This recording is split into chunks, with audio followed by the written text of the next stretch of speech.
Good morning my dear friends and family. அனைத்து உள்ளங்களுக்கும் அன்பான காலை வணக்கம். இன்றைக்கி ஒற்றுமையை பற்றி தான் நம்ம பேச போகிறோம். ஏன் உலகத்தில் இருக்கிற ஒற்றுமை இல்லாமல் ஒரு மனிதர்கள் எல்லாமே வந்துட்டு போயிட்டுருக்காங்கன்னா, நிறையா நண்பர்கள் ஒற்றுமைக்காக பாடுபட்டு இருக்கிறாங்க.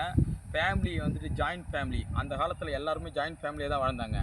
அப்போ ஒரு குடும்பத்தில் இருக்கிற ஒவ்வொருத்தவங்களும் டைரக்டராக இருக்கணும்னு நினைக்கிறாங்க. டைரக்டர் அப்படின்னாக்கா ஒரு படத்தில் இருக்கிற வந்துட்டு தயாரிப்பாளர் அப்படின்னாக்குள்ள வீட்டில் இருக்கிறவங்க எல்லாருமே, அப்பா மனைவி சொல்கிற பேச்சை கேட்கணும்னு நினைக்கிறாங்க. மனைவி பார்த்தீங்கன்னாக்க அப்பா சொல்கிற பேச்சை கேட்கணும். கணவன் மனைவி சொல்கிறது கேட்கணும், மனைவி கணவன் சொல்கிறது கேட்கணும், அண்ணன் தம்பி சொல்கிறது கேட்கணும், தம்பி அண்ணன் சொல்கிறது கேட்கணும். ஸோ அக்கா தங்கச்சி சொல்கிறது கேட்கணும், தங்கச்சி அக்கா சொல்கிறது கேட்கணும். ஒருத்தங்களுக்குள்ளார நான் எடுக்கிற கதாபாத்திரம் திரையில் ஓடணுன்ற விஷயத்தினால ஒற்றுமை இல்லாமல் அவங்களுக்குள்ளார சின்ன சின்ன விஷயங்கள் ஈகோவாக மாறி அந்த இடத்துல ஒற்றுமை பிரிய ஆரம்பிக்குது. இதுக்கு என்ன ஆகணும்? இந்த ஒற்றுமை ஒன்றாக ஆகி சந்தோஷமாக இருக்கணும், மகிழ்ச்சியோடு வாழணும் அப்படின்னா இதுக்கு மூணே விஷயந்தான் செய்யணும். ஓகேங்களா?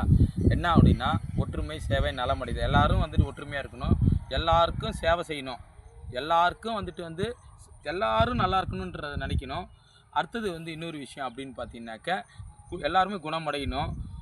அடுத்தது பார்த்தீங்கன்னாக்க எல்லோரும் நலமடையணும் அப்படின்னு நினைக்கணும். முக்கியமான ஒரு விஷயம் பாயிண்ட் என்ன அப்படின்னு பார்த்தீங்கன்னாக்க, எல்லாருமே கண்டிப்பாக கடவுள் மேலே ஆணையாக அகம்பாவத்தை விடணும்.